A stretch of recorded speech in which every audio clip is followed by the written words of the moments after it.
xogihii ugu dambeeyay laga helayo kulamada qarsoodiga ah ee ka dhanka ah looguna heshiinaya dowladda Mareykanka ayaa qeexaya isla markaana sheegaya in dowladaha Saudi Arabia iyo dowladda dalka Shiinaha ay qarka u saaran yihiin inay gaaraan heshiis ugu dambeyn gunta ka rajinaya dhaqaalaha bulaalsan ee dalka Mareykanka si gaarana wadnaha uga tumaatinaya dowladda dalka Mareykanka dhaqaalaheeda ku aadan siyaasadda loo yaqaano petrodollar. marka hore daawada ku soo dhawaada barnaamijkeeni warwareyn oo ku maqli doontaan qodob kale oo xalad leh ayadoo waayadan ugu dambeeyay Mareykanka iyo dowladda Saudi Arabia uu muuqdo inuu soo dhamaaday maalmihii wanaagsanaa iyo isku sanbanaanaantii siyaasadeed ee 70 sanadood jirtay iyo tii dhaqaale ee markaas nus qarniga ka badneed ee u dhaxaysay siyaasadii dollar lagu bedelanayo shidaalka ayaa haatan wararku waxay sheegayaan in dowladda boqortooyada Saudi Arabia ee Shiinuhu ay gaadheen safgarad guud oo ku aadan in lacagta yaanka lagu bedelo gabi ahaanba dollarka. arrintan ma noqon doonto qayladhaan iyo anfariir weyn Washington qabsada laakiin sidoo kale waa fariin iska cad oo ah in dowladda dalkaasi Saudi Arabia markii ugu horeysay doonayso inay aag bedelato gabi ahaanba ay ka guurto siyaasadii reer galbeedka ku tollayd ee inta badan u shaqaysay reer galbeedka iyaguna ay ku faa'iideen dad yow fara badan oo dalka Mareykanka ku dhaqan oo ah kuwa shirkadaha tadhahay iyo kuwa dhaqaalaha faraha badan haysta way caddahay inay dhaqaalahooda ay ku xoojiyeen shidaalka lagu bedelanayo dollarka taasoo keentay in adduunka oo dhan uu doorbido lacagta dollarka ay ka dhigaan mid si weyn loo isticmaalo marka la joogo goob kasta oo dunida kamid ah. lacagta dollarka waxaa lagu qaataa jeebka isla markaana waxaad ka degaysaa dal alaale dalkii aad doontay dunida kadibna waxaad ku sarifanaysaa banaanka isagoo sharci ah inta badan dunida marka laga reebo dalal dowra oo iyagu xilxiran isla markaana dhaqaalahooda u diidan in Mareykanka hase yeeshee lacagta dollarka wali waxay tahay tan ugu ballaaran ee booska dahabka oo kala gashay taasoo ay wadamada adduunka oo dhan u baahan yihiin markay agab kale soo iibsanayaan inay u dhoofiyaan dunida. dalalka qaarkood waxay u soo iibsadaan lacagta dollarka sida inaguba alaabaha in u baahannahay ee muhiimka u soo gadano. waxaa halkaa gaarsiiyay isla markaana cirka ku shareeray waa shidaalka dalka boqortooyada Saudi Arabia oo tan iyo intii madaxweynenimadii Nixon ee 70-aadkii u dhaxaysay ay ahayd afjaaq ay wada gaareen dalalku. heshiisaan meel lagu qorin laakiinse uu kaamil lista fahmay ayay hogaamiyaasha Saudi Arabia iyo Mareykanka ku kala saxeexdeen in gabi ahaanba lacagta ay ku gadanayso boqortooyadu shidaalkeeda kaga biic geynayso wadamada kale ee caalamka ee soo daneeya shidaalkeeda uu noqdo dollarka bedelkana Sacuudigu mar walba uu helo taageerada dhinaca ammaanka iyo gacan sareynta amnigooda iyo inay waran iyo xogo dheeraad ah ka helaan dowladda dalka Mareykanka. hase yeeshee siyaasadii dunida oo dhan ayaa isbedeshay isla markaana gadgadoonka xooggan ee caalamka ka socda iyo jahawareer qaarkii isugu jira dalal hoos u dhacaya iyo kuwa kor u kacaya iyo u muuqata in boqortooyadu ay Mareykan doonayso inay ka madax banaanaato Mareykanka. gabadha dhalinyarada ah ee u fadhida boqortooyada Saudi Arabia magaalada Washington safiirkana u ah oo leeyahay Riina ayaa markii ugu horeysay waxa ay si dadban iyo si toosaba dhagaha Mareykanka oo kala hadlaysay TV-kooda afka dheer CNN toddobaadkii hore ay ugu qeexday sida ay dowladeedu isku bedeshay. boqortooyadu tii ay taqaaneen maaha 10 sano ka hor ma tii aad ogeydeen xataa 5 sano ka hor waxa hogaamiya nin da'yar oo dhalinyaro isla markaana masqax furan la yimid aragti ku aadan xoreyn masiireed iyo sidoo kale horu dhaqaajin dhaqan dhaqaale oo boqortooyadu ay leedahay. barnaamijyada istaba tahay Maxamed bin Salman ee istarbeelka ah ee loo yaqaano dahafurista arrimaha dhaqaalaha ayaa xataa fariin iska cad in uu yiraahdo boqortooyada waxaan ka madax banaanaya kana saaraya ku tiirsanaanta shidaalka taa lafteeda ayaysan Mareykanka wadan ugu jirin oo marka sidaas loo fiiriyo boqortooyadu inay hesho il dhaqaale oo kale alternative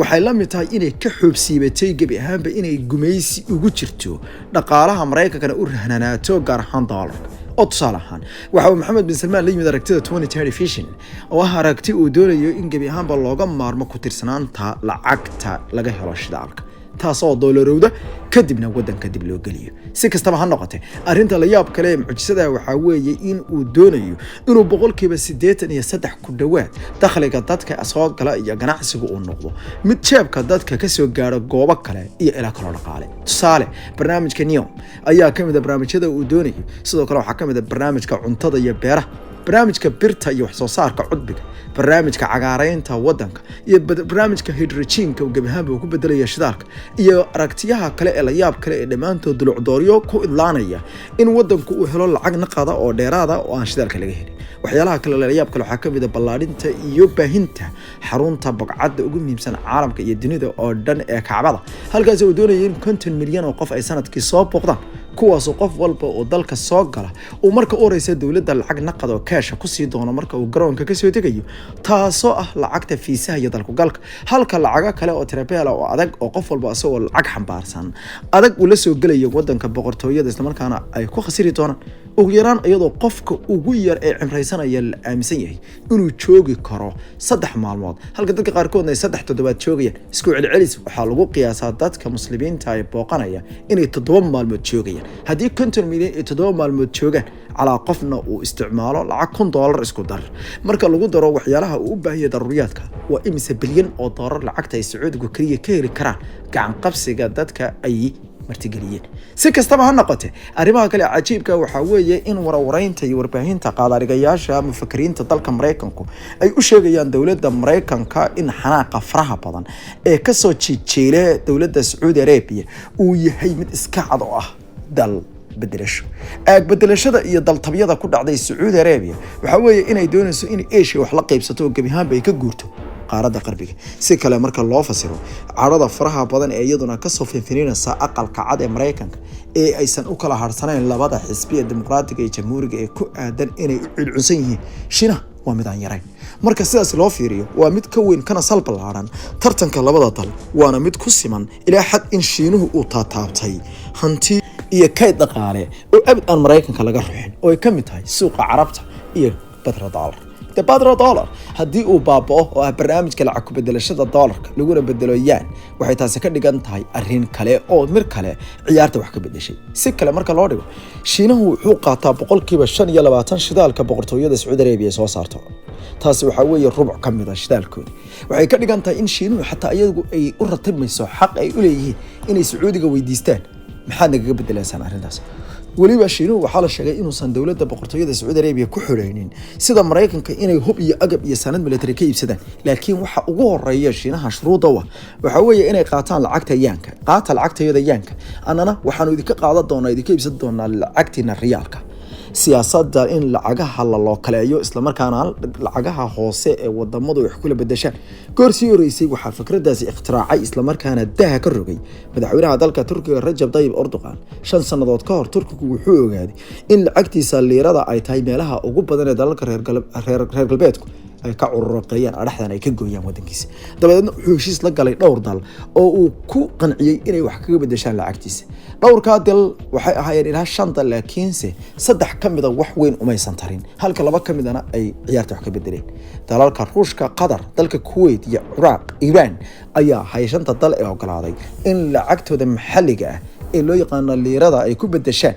waxyaalaha ay Turkiga ka iibsanayaan. hase yeeshee marka laga reebo dalalka Ruushka iyo Iran oo labaduba si weyn wax ugu tiirsan wax soo saarka beeraha gaar ahaan yaanyada ee dalka Turkiga, kuwa kale ma haystaan shacbiyad ay wax kaga bedelaan suuqyada lacagta liirada, walow ay dowladda Qatar ay ugu hiilisay inay lacag badan oo balaayin dollar oo adag ay dhigato suuqyada dalka Turkiga. sidoo kalena dadyoga reer Kuwait ee wixii ayagu dalxiis taga oo dhan ayagoo u hiilinaya dalka Turkiga ay sameeyeen barnaamijkii loo yaqaanay Turkiga ku dalxiis, halkaas oo ay ka fajiyeen. hase yeeshee arrintaasi hadeerta wuxuu ogtay laga baray laga badi. Maxamed bin Salmaanna waxa uu ku darsay qorshayaashiisa waaweyn gaar ahaan kuwa taban, kuwaas oo uu arko in ay u hoosgeli karo wadamada reer galbeedka. Mareykanku waxay haatan u arkaan dowladda boqortooyada Saudi Arabia in uu yahay qori ay laha jireen oo laga furtay. dhawaan waxaa soo duulay hadal la yaab leh oo xogayaha arrimaha dibadda dalka Mareykanka Anthony Blinken uu yiri waxaanu gabi ahaanba dib u eegaynaa annagoo heer institution waa heer hayadeed oo ilaa hayadka hayada dib u fiiri doona annaga iyo Sacuudiga maxaa naga dhaxeeya. cilaaqaadkeenu dan ma u yahay dalkeena, sidoo kale lama ku jirtaa danaha amniga qaranka. dowladda Mareykanku amniga qaranka waxay gaarsiisaa dan kasta oo dhaqan dhaqaalaha Mareykanka, siyaasadda iyo istiraatiijiyadda dhinaca amni inta way ka xidhan yihiin oo ay ku jirto lacagteeda dollarka. lacagta dollarka lafteeda marka la joogo Mareykanka waxay ku jirtaa amniga qaranka, dhaqaalaha waana cutubiyada ugu waaweyn. tiknoolajiyadda Mareykanku waa amniga qaranka. sidoo kalena dowladda dalka Mareykanka muwaadiniinteeda, madaxweynaheeda iyo dhammaan waxyaalaha loo yaqaan xuduudaha iyo sugitaanka amniyaadka gaar ahaan diyaaradaha waa amniga qaranka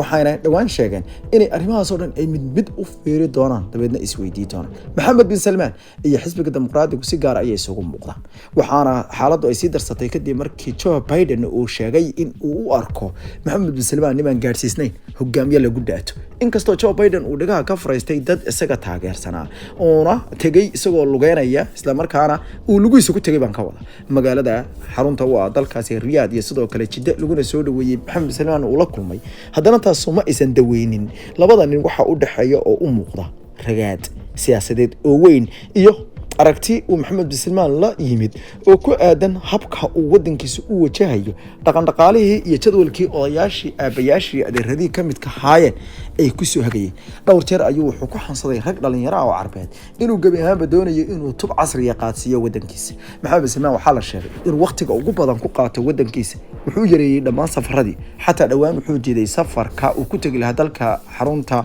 dalkaasi Algiers oo toddobaadkan soo socda uu ku furmi doono shirka wadamada Carbeed wuxuuna gabi ahaanba ka doorbiday inuu wadankiisa joogo walow marmarsiyaha uu keenay ahaa mid aad u jaban marka loo eego in dhig xanuunaso markuu diyaaradda la socdo haddana taa waxay u arkaan dadku inay ahayd marmarsiyo aad iyo aad raqiis u ah waxay daba xaleeyaashu sheegayaan in Mohammed bin Salman uu go'aansaday koorsii horeysay in uu ku kala bixiyo safaradiisa dalka gudihiisa gambi ahaanbana uu isticmaalo wax kasta oo khayraad oo uu isticmaalayo gudaha dalka dhalinyarada dalka ayuu cilaaqaad la samaystay toos wuxuuna dhalinyarada dhagta ugu riday inuu u sameynayo dhaqaale guryo inay yeeshaan in ay dhamaantood noqdaan kuwa waxbarashada loo fududeeyo in wadankooda la jeclaysiiyo iyo sidoo kale in wadanka barnaamijyo ballaaran laga sameeyo dalku waa dal ballaaran dhaqaale haysta wuxuuna doonayaa inuu jeeyo mararka qaarkood waxa uu sheegay in habka dhaqan-dhaqaale ee wadanka la gaarsiin doono sida uu Mareykanku u dhisan yahay marka laga hadlayo kaabayaasha wadooyinka garoomada goobaha lagu ciyaaro kubadaha meelaha dalxiiska loo tago wax soo saarka cuntooyinka iyo arrimo la xiriira taasoo uu sheegay inuu gaarsiin doono ilaa xad heer isku filaansho amaanal